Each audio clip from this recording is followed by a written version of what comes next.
mungkin sangat eksklusif di pembiayaan-pembiayaan yang sifatnya konsumtif, terutama mungkin pengadaan kendaraan bermotor, utamanya mungkin mobil, kemudian juga alat-alat berat, dan mungkin juga banyak juga di produk sepeda motor.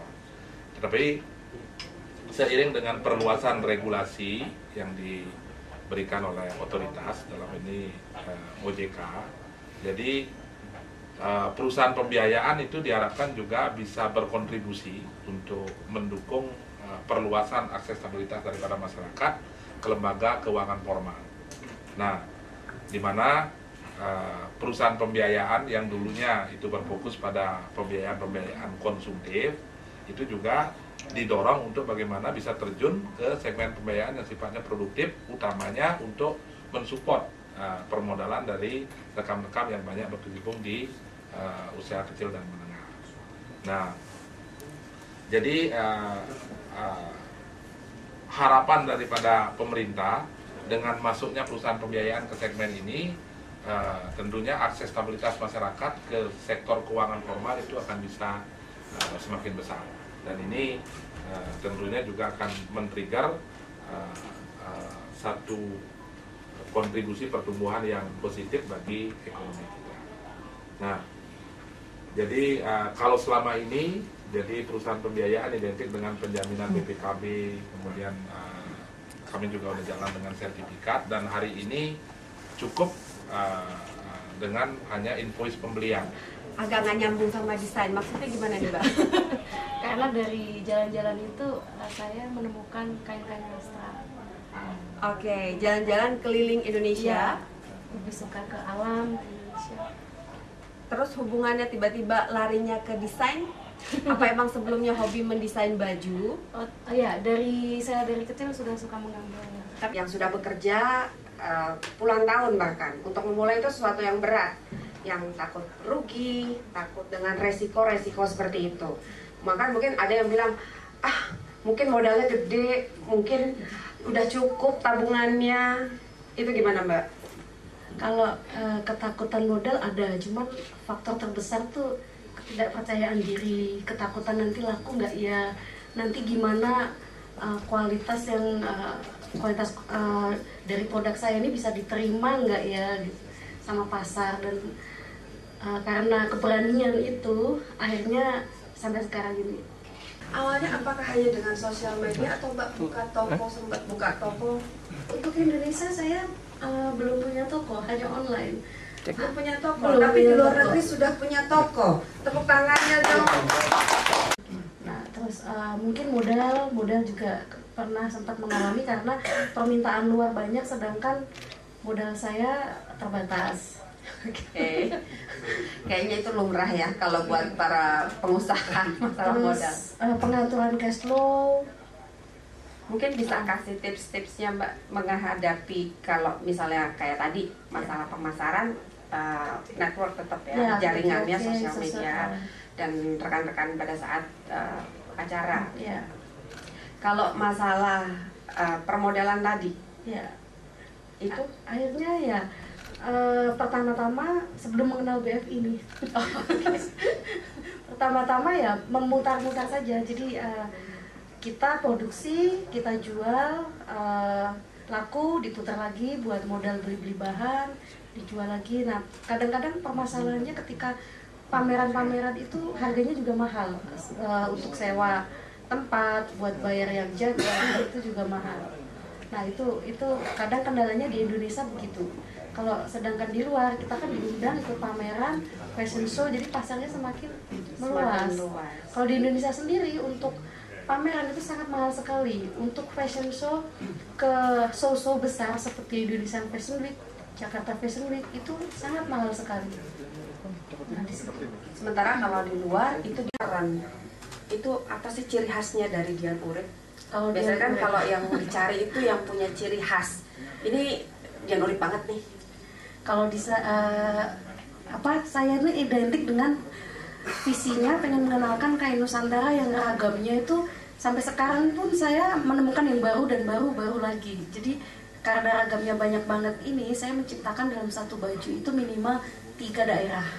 Selamat pagi semua Bapak Ibu sekalian. Kebetulan Mbak Dian ini saya kenal di dunia yang sama. Kebetulan saya hobinya sama dengan Mbak Dian, fotografi dan jalan-jalan.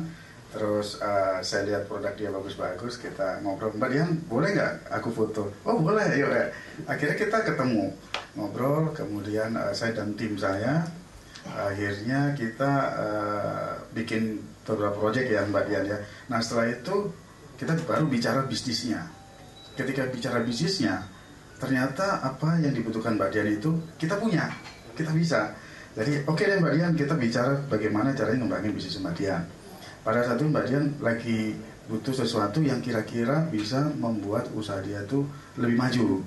Nah kebetulan juga, Mas aku lagi bingung nih, kalau misalnya kayak gitu ya, aku lagi bingung nih, aku mau keluar negeri, mau fashion show dan segala macam. Ini gimana ya, produksi belum semua terpenuhi karena kebutuhannya besar sekali.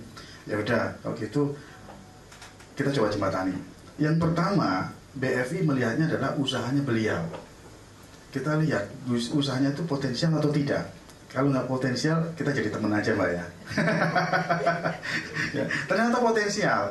Wah, kemudian kita lihat lagi hasil karyanya itu sangat bagus dan unik. Pasti ini akan bertahan lebih lama lagi dan lebih cepat lagi untuk lakunya. Terus yang ketiganya adalah Mbak Dian, sorry, Mbak Dian kira-kira ini kan jumlahnya agak besar, kira-kira apa ya Mbak ya yang untuk menjadi jaminan? Waduh, saya lagi waktu itu ada di tempat lain ya Mbak ya. Nah, Mbak Dian agak kesulitan waktu itu. Mungkin Mbak Dian nanti yang menceritakan. Jangan iya aja, Mbak. Nanti saya kan bohong lagi. Jadi pada saat itu Mbak Dian ada menjaminkan, nggak apa-apa ya Mbak, saya buka ya, menjaminkan sebuah mobil tahun 2009. Waktu itu mobilnya yang dijaminkan adalah Honda CR-V. Nah, Bapak Ibu udah tahu harganya CR-V berapa. Kalau di bank atau di pembiayaan yang umumnya hanya untuk pembiayaan otomotif saja, beliau pasti mendapatkan pinjaman kurang lebih 60%, 50-60%, paling tinggi 70%. Tapi Mbak Dian dapat berapa Mbak kemarin Mbak? Dapat Cashback. Artinya melebihi dari ekspektasinya. Kita berikan kurang lebih 120%. Apa yang menjadi kebutuhannya? Terus, Mas, aku masih kurang. Ayo tambah lagi. Seperti itu ya Mbak Dian ya. Nah, kenapa kok BFI berani begitu? Kok berbeda dengan yang lain? Karena kita melihat tadi potensi bisnisnya. Kalau bagus, idenya bagus, itu yang dijual ke kami. Nah, kami pun juga menjembataninya seperti itu. Kami nggak ingin teman-teman seperti Mbak Dian ini kesulitan kemudian layu sebelum berkembang. Jadi ada moral hazard dari BFI untuk terus mengembangkan, membantu, mengkonsultasi juga seperti itu sih. Pak Priyo, kalau misalnya yang baru usaha nih, belum ada yang dijamin. Usahanya masih baru. Yang ketiganya belum punya pengalaman. Nah, itu baru keempat. Ini jaminannya apa ya? Siapa ya? Lagi-lagi kembali ke jaminan. BFI tidak melihat ke sana, kita melihat idenya. Nah, ada nasabah kita yang juga bergerak di fashion di Bandung, itu treasure.com, dia sudah ekspor. Waktu itu saya ketemu anak-anak muda, lulusan, masih ada yang kuliah dan ada yang baru lulus dari Unpad. Mereka menjual pernak-pernik dari kulit, itu laku keras. Ini saya beli dari mereka. Ya kan, selalu saya bawa, termasuk yang ini Bapak Ibu. Harganya cukup lumayan. Saya pikir murah, ternyata harganya Eropa, harganya Jepang, harganya Australia. Itu yang dia lakukan. Pada saat itu saya tanya, kalian jualan sampai berapa? Pak, saya modalnya 15 juta. Kemudian saya untungnya proyeksi yang sudah ada nih 150 juta. Dan itu dilakukan di Inagraf. Dan dia terbaik pada saat itu di Inagraf. Dan itu kita support. Nah, apa yang jadi jaminannya? Kita juga bingung pada saat itu. Kita tanya, gimana jaminannya apa? Aduh Pak, gimana ya? Kita tuh anak-anak kuliah. Kita itu masih masih dikasih sama orang tua. Sudah, kita nanti bicarakan yang itunya dulu. Nomor 2 lah. Nomor 1-nya idemu dulu apa? Ketika idenya dapat, ide bisa jual, kita ngomong. Oke, kita jembatani. Kita cari way out yang baik gitu. Ada akhirnya jaminannya, kalau salah sudah motor 2 biji. 2 biji.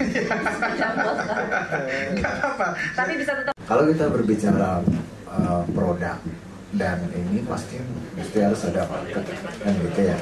Sekarang BFI sama semua pengusaha-pengusahanya ada nggak wadah? Kalau ya kita berkomunikasi ini, kita punya produk supaya nggak langsung patah di jalan gitu. Nah ada nggak sekarang kan gitu ya?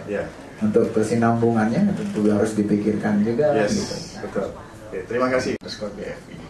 Nah itu biasanya media teman-teman untuk discuss, info ke kita seperti apa kesulitannya. Nah kemudian yang keduanya untuk market tadi seperti Mbak Dian bilang, kita sambungin dengan network kita di marketing. Kita punya digital marketing, ada timnya. Nah itu khusus untuk ngurusin ke bukalapak.com, ke mana-mana. Bahkan mungkin BFI nanti akan membuat sendiri digital marketing khusus web UKM seperti itu. Nah, kebetulan tadi Pak Kadek sudah sebut kalau nggak salah network cabang kita itu ada 300. Nah bayangin Pak kalau mereka punya koperasi atau ruang untuk mendisplay, untuk menginformasikan usaha teman-teman UKM, kan sudah punya 300 titik Pak.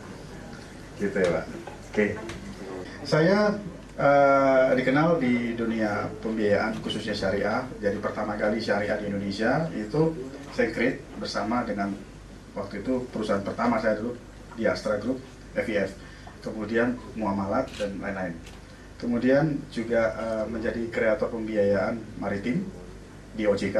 Ya, jadi kalau proyek-proyeknya Bu Susi itu dulu saya create di situ. Kemudian di hire sama BFI dan sekarang menjadi konsultan UKM khusus BFI. Ya, dan juga menjabat sebagai sales head SME Division BFI. Dan yang paling bawah itu pekerjaan yang nomor 2-nya juga, ya. Founder and Chairman The Coppers. Orang-orang di industri ekonomi kreatif. Nah, tadi seperti tadi, orang yang melakukan bisnis, yang mempunyai bisnis di salon potong rambut ya, barbershop. Kalau kita lihat ada yang beda nggak? Ada insight-insight yang positif yang disampaikan oleh beliau nggak? Yang memvideokan generasi jauh lebih muda lagi. Nah, ini adalah kemajuan teknologi yang digunakan sama putranya Pak Jokowi. Sebenarnya dia memberikan contoh. Kita menjual sesuatu itu nggak dengan cara-cara yang lama. Cara yang lama dulu adalah beriklan di koran, pasang di radio. Nah, dia nggak pakai vlog. Nah, ini kalau teman-teman yang melakukan bisnis UKM mau meningkatkan marketnya, mau membuat jualannya terkenal, mau nggak mau harus menggunakan teknologi anak-anak sekarang, gitu, vlog atau apa. Anak saya aja dikit-dikit bikin. Terjadi cepat sekali perubahan-perubahan. Kemudian yang kedua, Mas, sudah mulai agak lebih hebat lagi di bawah rumah, di bawah pohon rindang ya, DPR. Krimbat, rebonding, lulur, cuci muka, Sanggul Faisal juga ada di situ. Kemudian krimbat, cuci blow ada juga di situ. Nah, ini kan kreativitas dari mereka. Pengen keren, pengen terkenal, identitasnya ada, tapi masih ada salah juga nulisnya. Nggak apa-apa. Paling tidak lebih bagus dibanding yang di bawah tadi ya. Nah, ini ada nggak? Ada. Banyak banget ini. Ya. Rebonding Ike, supaya orang tahu, oh, di rumahnya Mbak Ike dibikinkan itu dari UI. Anak-anak muda juga yang ngerjain. Kerjaan juga tuh presiden gua tuh. Nah, ini kan kita selalu menawarkan sesuatu yang baru dan sesuatu yang berbeda dari yang lain. Bapak Ibu pun juga sama. Ketika Bapak Ibu melakukan bisnis, melakukan usaha yang Bapak Ibu jalani sekarang, Bapak Ibu harus juga selalu menekankan kreativitas, identitinya harus jelas, kemudian harus selalu berinovasi. Nggak boleh stagnan. Itu makanya kami masuk ke dalam segmen ini, karena kita punya keinginan untuk mengembangkan dan meningkatkan bisnis Bapak Ibu sekalian. Seperti itu.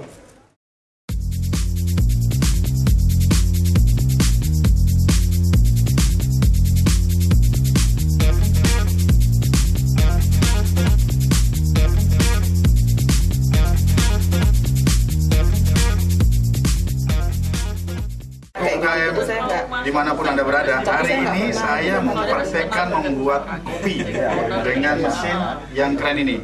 Simonelli. Nah, dan di belakang saya ini teman saya, Mas Budi. Alvin Bali. Aku ajarin ya bikinnya.